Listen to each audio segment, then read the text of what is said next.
ketemu lagi bersama saya Dewa. Jadi pada kesempatan kali ini kita akan bahas itu. Saya janji pada video sebelumnya mau ngasih tahu gimana sih caranya kita memilih kripto yang mana akan untuk ditradingkan. Jadi kita memilih kripto yang mana aja yang terbaik untuk kita lakukan trading ya, ataupun yang akan kita pasangkan bot. Jadi di luar sana banyak banget nih, ada kripto, ada ribuan jumlah koin yang tersebar di seluruh bursa koin ya. Jadi macam-macam. Jadi kita akan membahas bagaimana sih sebenarnya cara memilih koin-koin tersebut. Mari kita coba satu persatu. Sebelumnya kita akan membuka yang namanya itu TradingView. Oke. Jadi teman-teman yang belum tahu itu apa TradingView dan sebagainya, ini akan saya contohkan cara memakainya ya. Bentar. Oke.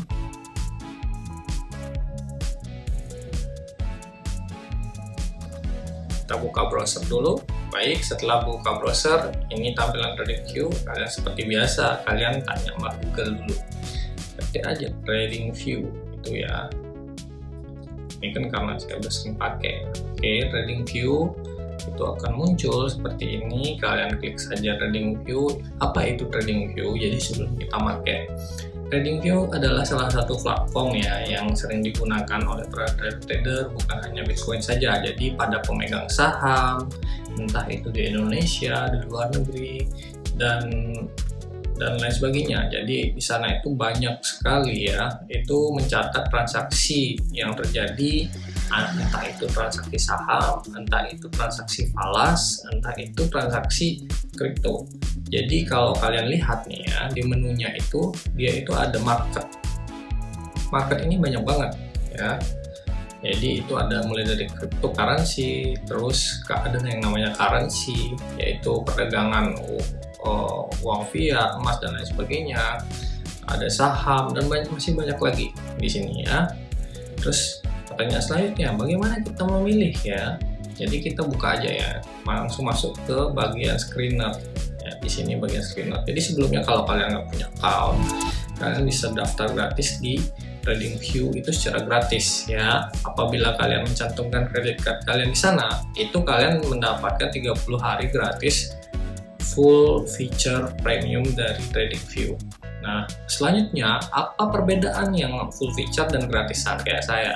Ya, saya senang yang gratisan sih ya. Bedanya itu di data record history ya. Data record history itu yang pertama. Jadi kalau yang free itu dibatasin jumlah data yang bisa kita ambil di sana. Sedangkan kalau yang premium itu lebih banyak data history, candlestick yang bisa kita lihat. Jumlah transaksinya itu jauh ke belakangnya lebih banyak. Nah, yang kedua, yang premium itu bisa mengirimkan sinyal ke Tricomas dalam bentuk script. Jadi dia itu bisa memberikan istilahnya alert ya. Alert itu berupa notifikasi, berupa koneksi API kepada bot kita yang kita pakai providernya Tricoma. Kemudian dari Tricoma itu nanti di-trigger. Jadi open trade-nya itu di-trigger oleh indikator yang kita setup di chart TradingView. Itu dari Tricoma kemudian akan lari ke broker kita. Nah, seperti itu alurnya. Jadi ada 3 pihak yang bermain di sini. Itu lebih kompleks itu sebenarnya. Tapi kita bahas nanti lah belakangan, karena selama ini apa yang saya lakukan cuman menggunakan DCA bot biasa itu masih lumayan sih ya performanya. Jadi kita lihat saja ya. Kita masuk ke bagian crypto screener karena kita ya sementara masih hot-hotnya crypto sih ya. Oke, nah di bagian crypto screener ini nanti kalian bisa lihat nih ya, list kripto apa aja sih yang ada. Jadi kita akan batasin nih. Yang pertama kita akan melakukan pembatasan di exchange, yaitu kita akan membatasinya dengan menggunakan broker yang kita pakai sebelumnya, FTX. Oke. Nah, kita udah batasin nih Jadi di sini bakalan kelihatan nih ya. Nah, misalkan kalau kalian mau lihat nih market cap atau yang biasa kita sebut market capitalization, itu tinggal klik di sini. Oke, centang itu. Nah, ini akan kelihatan nih market cap-nya berapa. Kita short terus dari atas ke paling tinggi dan ke bawah. Oke, jadi di market cap atau capitalization ini akan kelihatan nih beberapa poin yang bisa Anda hold yang mempunyai kapitalisasi yang besar. Artinya kapitalisasi yang besar itu apa?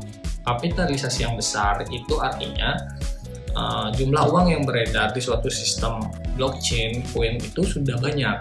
Jadi kecenderungan orang itu akan lebih confident atau investor lebih confident ketika jumlah uang yang tertanam di dalam sebuah koin itu sudah banyak. Jadi itu logikanya orang memanipulasi koin itu lebih susah karena uang yang beredar di sana udah banyak. Jadi kalau mau ngedam, artinya nurunin harga koin, dia harus butuh menjual juga dalam jumlah koin yang banyak gitu ya. Jadi bisa kita lihat di sini seperti biasa Bitcoin yang menempati urutan pertama ya di sini dengan market cap 1,78 triliun dolar Amerika ya. Oke, dan diikuti oleh Ethereum, BNB, kemudian ini USDT. USDT itu adalah salah satu juga yang namanya stable coin. Ini biasanya dipakai patokan 1 USD itu digaransikan dengan kita di kripto itu biasanya memakai USDT ini sebagai base currency ya. Karena semua koin ini harus punya peer atau pasangan sehingga dia memiliki nilai value. Seperti contohnya nih, $1 itu berapa? Pasti di logika kita orang Indonesia $1 Amerika pasti kita pasangin sama rupiah. Oh, $1 itu 14.000. Ya 14.000 apa? 14.000 rupiah. Jadi $1 itu tidak akan mempunyai nilai ketika dia tidak punya pasangan. Oke. Tuh. Simbolnya seperti itu.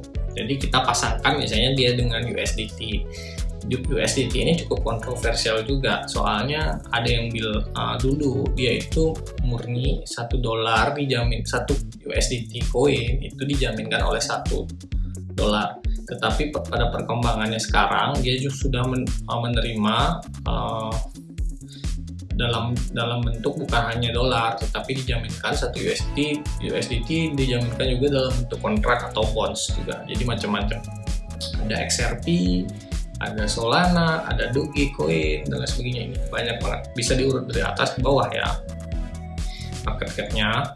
Kemudian untuk memilih, jadi misalnya market cap yang tinggi itu kalau kita memasang bot yang agresif, artinya bot agresif yang sangat senang dengan halnya adanya fluktuatif, ini kurang cocok juga.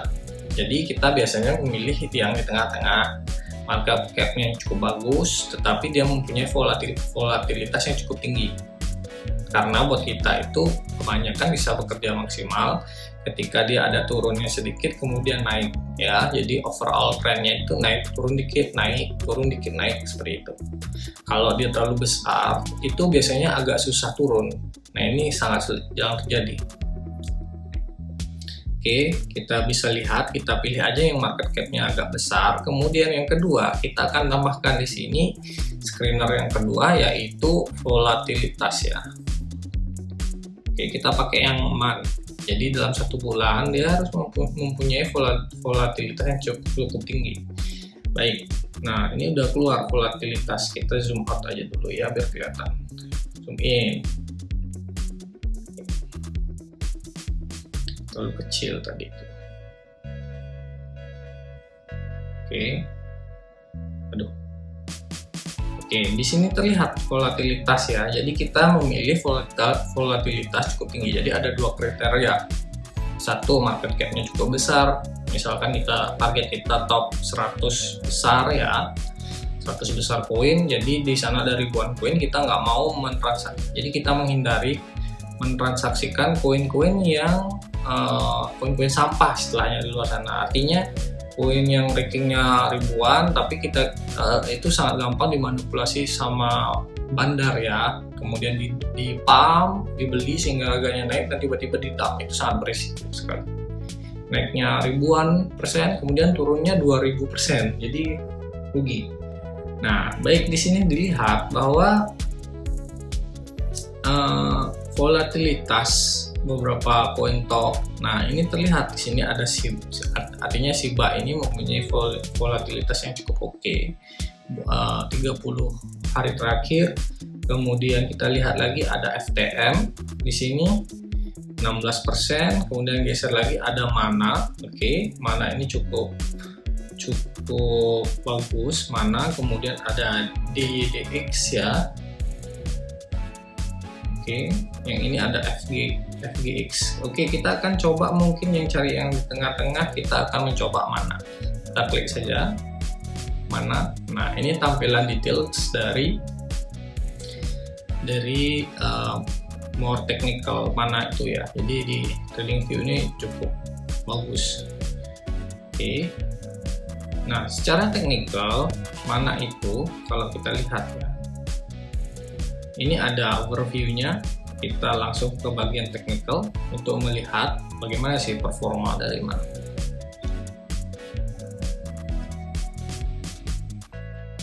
Nah, ini yang kita maksud pada video sebelumnya, itu yang kita kalau pakai di Trikoma itu open trade condition ya. Open trade condition kalau kita pakai yang 5 menit TradingView, 15 menit, 30 menit sampai dengan 1 hour gitu ya. Nah, di sini dijelaskan bahwa ini summary ini berasal dari beberapa indikator yang sering orang gunakan di TradingView ya. Nah, biasanya ada 2 indikator, jadi rumpun indikator yang dipakai ya. Ada 3 ya. Yang pertama itu osilator, kemudian ada moving average dan pivot. Baik, jadi summary ini adalah gabungan dari osilator dan moving average. Moving average ini lebih menitik beratkan kepada tren, sedangkan osilator ini lebih menitik beratkan pada pattern. Baik, kita lihat di 5 menit ternyata Mana ini masih strong sell ya.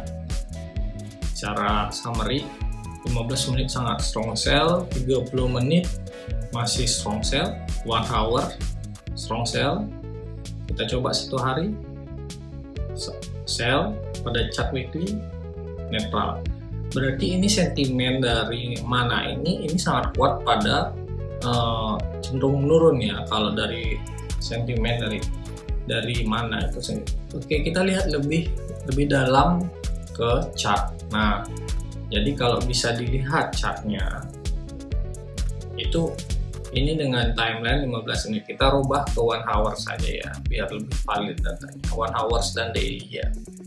Oke, jadi Mana ini di chart 1 hours ini kondisinya seperti ini, jadi ini sangat fluktuatif.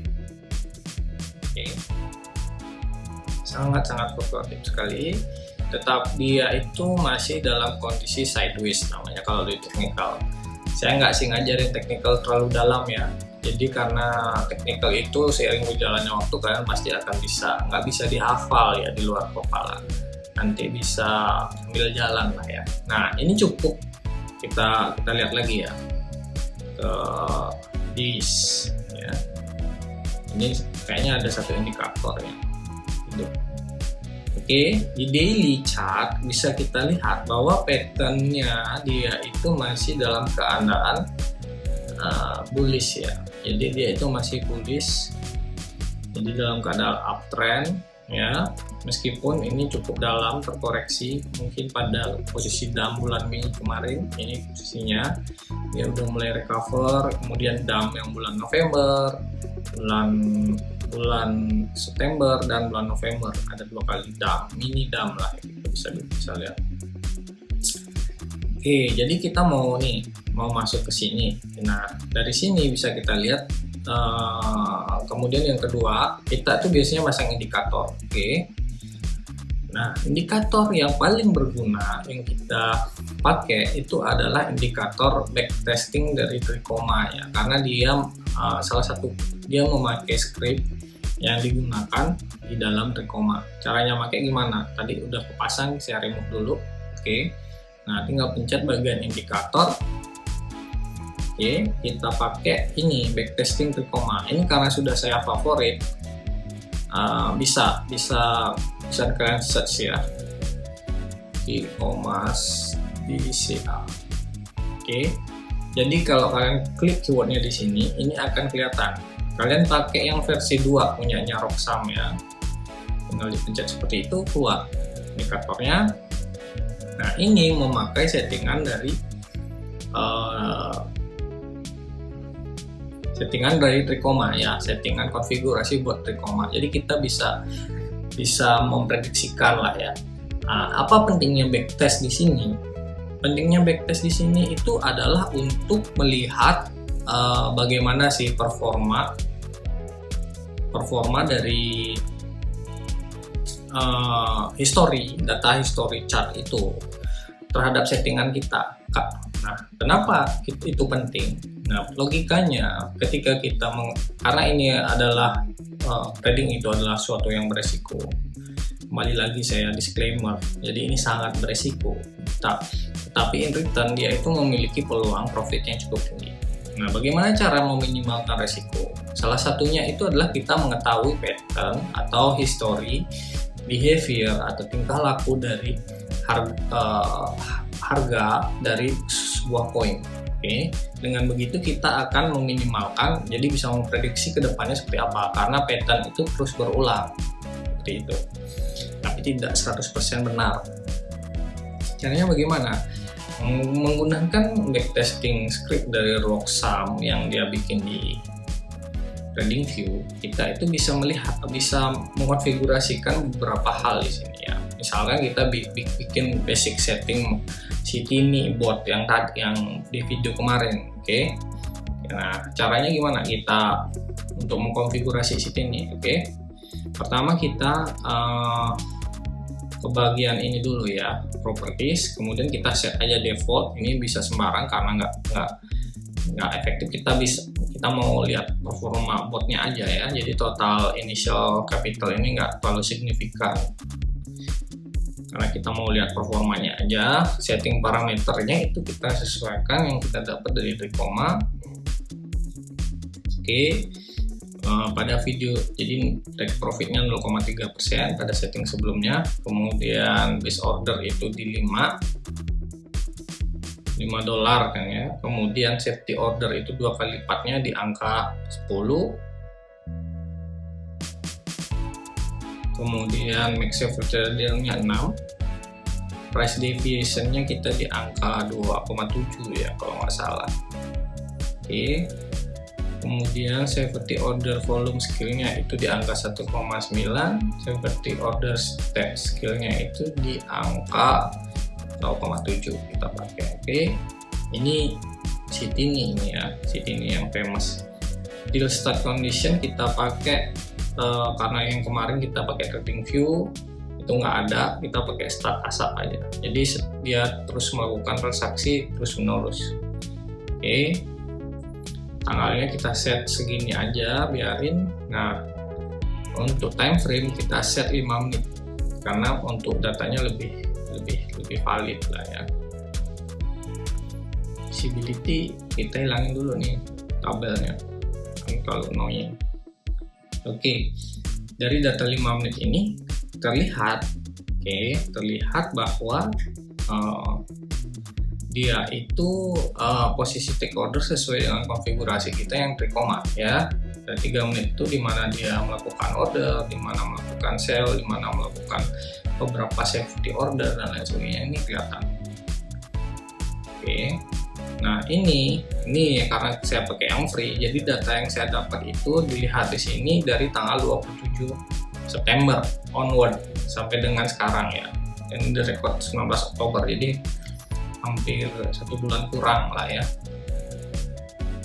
1 bulan kurang, oke. 1 bulan kurang dengan settingan yang itu kita dapat $7.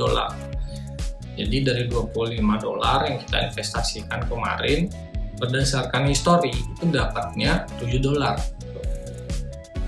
7 dolar dalam 1 bulan, kalau dihitung ROI-nya itu lumayan.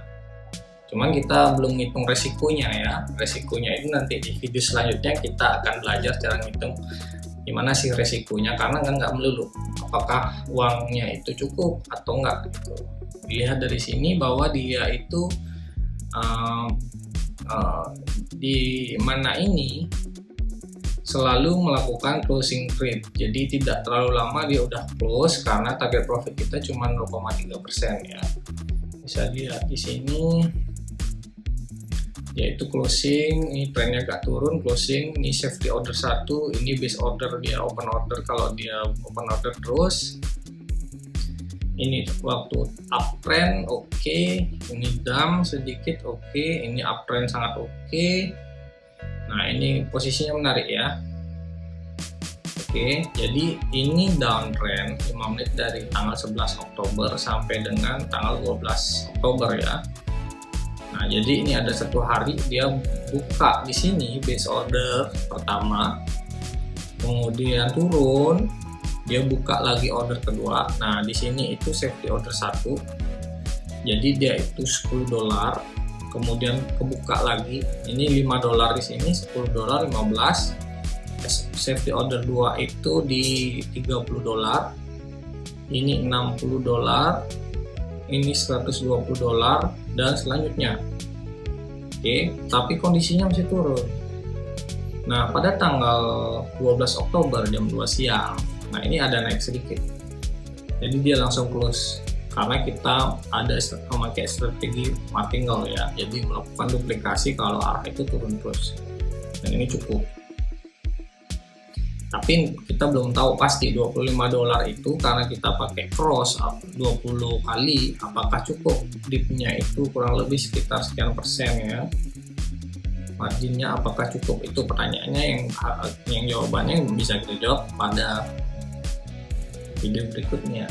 Oke. Nah ini dump juga, downtrend dan lain sebagainya. Jadi nggak ada yang nyangkut lah kalau kalian main di ini sih.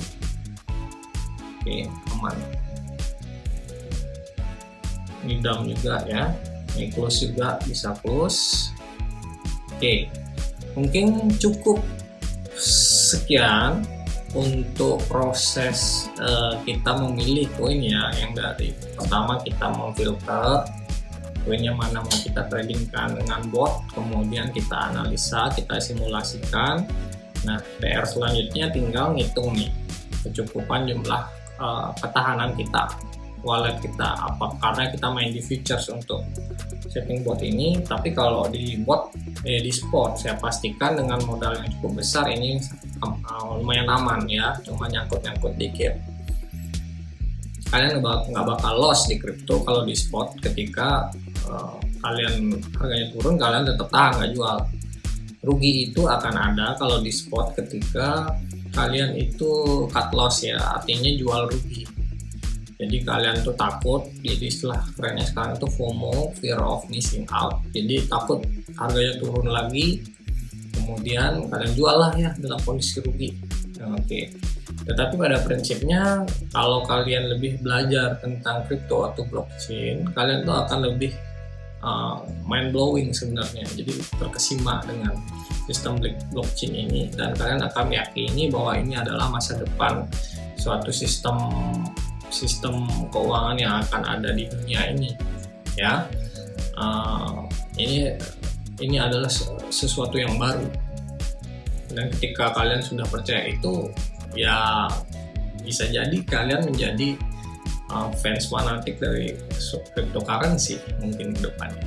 Sekian video kali ini, semoga bermanfaat. Sampai jumpa di video selanjutnya.